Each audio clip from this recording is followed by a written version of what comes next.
So Hellbound Hellraiser 2 continues the stories of Kirsty and Julia's endless suffering, as well as some new characters introduced in this one.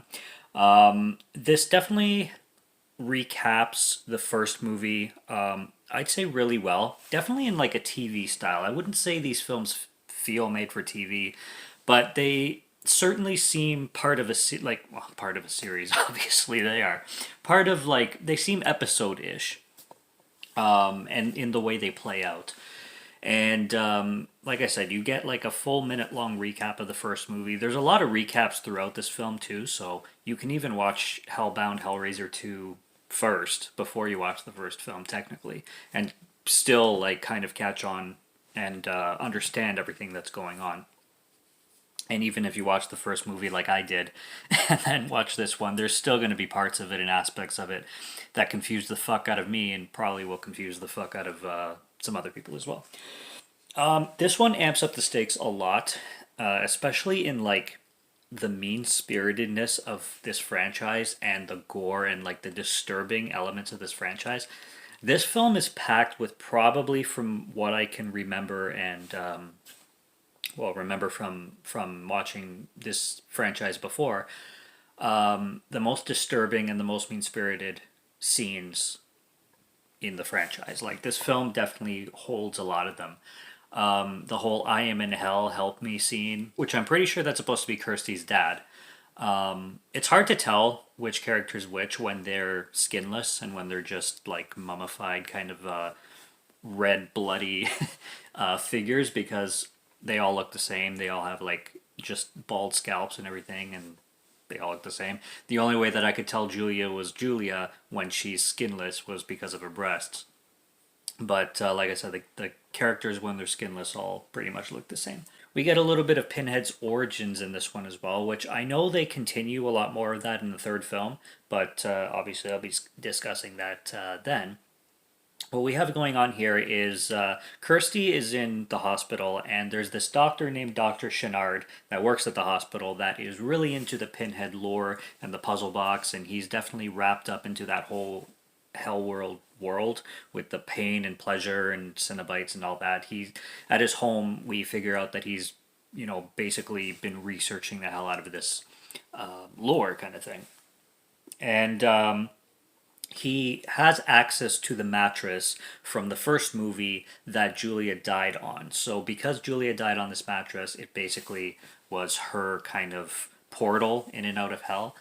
And it's said through the scriptures and everything that she can be resurrected through a sacrifice made on top of this mattress, similar to the sacrifices made for Frank in the first movie with the victims and all that. So this doctor, at the hospital that he works at, on this floor called the maintenance floor. I don't know why they call it the maintenance floor, but it's basically the basement floor. Is basically a mental ward where they keep the most psychotic and the most like disturbed patients, and for lack of a better word, they are. And this whole floor looks like what you would expect a horror asylum to look like, pretty much. Like it looks like a boiler room almost from the Freddy movies. And then you have these people locked up in really tiny rooms where all the walls are padded, and it's really really fucked up stuff. He takes one of the patients from this ward and brings this patient back to his home where this mattress is. And this patient is suffering hallucinations with like maggots crawling over him and bugs crawling over him. And he's always like, "Get him off of me!" And he's insane. He hallucinates the whole time. The doctor gives this patient a like razor blade, a switchblade kind of thing, and basically allows him to mutilate himself on top of the mattress. Now, hallucinations are scary on their own, and watching a patient suffer from feeling bugs and maggots crawling over them, and then the film visually showing it, cutting back and forth from what everybody else is seeing, which is nothing on this guy, to what the guy is seeing, which is complete maggots crawling over his wounds and everything. It's absolutely revolting and disgusting and scary. And then to watch this guy scream in agony as he like slashes his entire body with this razor blade as this doctor watches. It is the most fucked up, most disturbing scene in this franchise. Like I said, I don't recall any other scene in any other Hellraiser film that I haven't watched the remake yet, but I will be. But that takes the cake. Like I said, because there's just so many layers and elements going onto that scene. It's already bad enough that this patient is suffering through the hallucinations, but then to watch as he basically kills himself, to cut his skin off so we can get the imaginary bugs off of him. It's yeah, I mean, they really went there with this one. Like I said in the previous review too, the biggest kind of gripe, I wouldn't even say a gripe, but the only complaint that I could have on the Hellraiser early films is just the CGI. And because this one uses a lot more CGI, especially in the Hell world in the third act, it still feels too much like an Atari video game. And the green screens, the way they look so cartoony, it takes away from the horror element of it. There is settings in the Hell world too that look good. I'm not going to say the entire Hell world looks like crap or anything like that. And the Cenobites look fantastic too, especially Dr. Chenard's Cenobite that he basically transforms to after his death. That Cenobite might be one of the best in the franchise. He has that friggin' like claw slash worm thing holding onto his head. And he has like almost looks like barbed wire around his face that straight up looks like a character from like a Silent Hill video game. He is one of the best additions to the Cenobites that I've seen in this franchise, and just one of the most memorable, you could say, and one of the most cool looking for sure. Pinhead is always going to be the franchise favorite and the most memorable, the most remembered, the face of Hellraiser kind of thing. But there are certain Cenobites like this one that are just much better designed, in my opinion. So really, really good stuff there. And then we have the introduction of this new girl named Tiffany. Her story confused me. I'm guessing she had like some kind of connection to the fourth dimension because Dr. Chenard's research with this whole Hell world lore and stuff like that, he was studying, is death the fourth dimension? And through his notes, he's always researching about dimensions and different separate hells kind of thing. Because in this film, it's said that there's a hell for every character. And when they go to the Hell world, they all end up in different hells. Like there's Frank's hell, and then there's Julia's hell, and Kirsty and this girl Tiffany end up in their own hell too. Eventually, she makes it to Frank's hell, and yada yada yada. But separate hells is a thing in Hellbound, Hellraiser 2. So something happened with Tiffany's character where they were doing a brain surgery on her.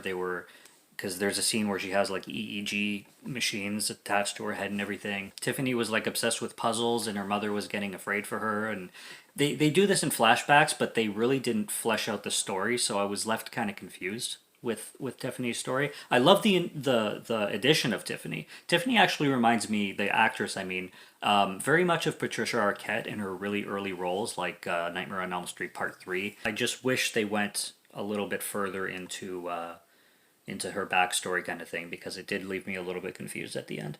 And just Julia and how much more of a bitch they make her, and how like she even says in the movie she went from like she basically became like the queen of Hellworld, and it's true. Like she is the definition of bitch in this movie. She has these seductive powers that apparently can make any male character no match for her kind of thing. She seduces Dr. Chenard to, capture a bunch of victims, just like she was capturing a bunch of victims for Frank in the first movie. Now this Chenard guy's capturing a bunch of victims for her. And that transforms her into getting back her own skin and all that stuff. And then there's this other character who I found really funny. His name is Kyle. He's one of the doctors that is in charge of Kirsty at the hospital, and he ends up helping Kirsty out when he sneaks into Dr. Chenard's house and is basically a witness of what Dr. Chenard is doing to this mental patient who was having the hallucinations of the maggots and bugs. He decides to help Kirsty out, but he's such a goofball of a character. I love when he breaks into Chenard's house and he's discovering the boxes and he's like, Jesus Christ, whoa! And he just has this like comical, goofy personality and facial expressions and reactions to everything. I feel like he could play like a comedian really well, just the way he was coming across and everything. But Julia, getting back to the point, is able to seduce him no problem and kill him no problem. I don't even know. That scene was weird too because Julia shows up behind him and then he doesn't know who she is. But she just convinces him to go into this room where there's a bunch of bodies that she killed. And she's like, I didn't want you to go in there because I thought you were going to be frightened. It's horrible. And then he goes in and she goes in, and his death is great too when she's basically making out with him, and then his face turns into this like pussy, weird looking face filled with sores and shit. It's kind of disgusting, but it looked really good. The practical effects on that looked really good. If it wasn't for the bad CGI, I think this film would definitely look amazing and be a lot better without the goofy Atari looking special effects. But that's just a budgetary constraint. What I would rather see is them not use that, Atari style CGI at all, and I think that would kind of enhance the movie. At the end, I was gonna give this a 3.5 because I think that's what I gave it last time, but this went up to a 4. I gave the first one a 4 out of 5, and this one also gets a 4 out of 5. I like the look of everything. Like there's the scene in the Hell world where there's these bodies underneath sheets and they're like crawling all over the sheets. They look really good. The the sets, like the rooms in the Hell world, all look very good. Every dimension of Hell looks very good. And then, like I said, this film definitely has one of the best Cenobites in Dr. Chenard with the friggin' hand on the back. Looks really, really great. And like I said, there's a lot of scenes that are highly disturbing in this film, more than one, and more disturbing than the other movies. The brain surgery on that woman, where you can see the back of her head is like split open, and the doctors are doing some kind of weird ass surgery on her. That was fucked. Yeah, it's and then like I said, that guy who's hallucinating, that takes the cake with unsettling watch for sure, especially his screams in agony. It's just tough as hell. But yeah, it's a decent sequel. I really have to catch up on the source material too, because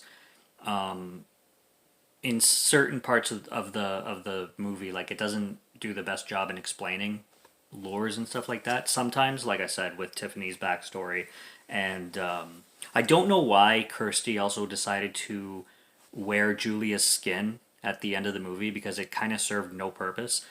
She has Julia's skin over her face, and she's helping Tiffany out, and she's saying, as Julia, she's saying, "Trust me, I got you." And you think it's Julia, but then she pulls off her face all Mission Impossible style, and you see it's Kirsty at like underneath the skin, and it's like, what was the point of that? That didn't make any sense to me, anyway. Maybe I missed something. I don't know. But like I said, overall, it's a sequel that definitely amps up the gore and the unsettling scenes, and I liked it. I still like the first one better, but this is definitely a sequel that does the job well. So I can give it lots of credit for that, for sure. Yeah, till next time, subscribe to Morgan Film Fan if you like to listen to my voice, or if you like my film reviews. I'll be back with more soon, so stay tuned for those. Check out what's on the channel already. Stay tuned for what's coming. Until next time, have a good one. Take care and cheers.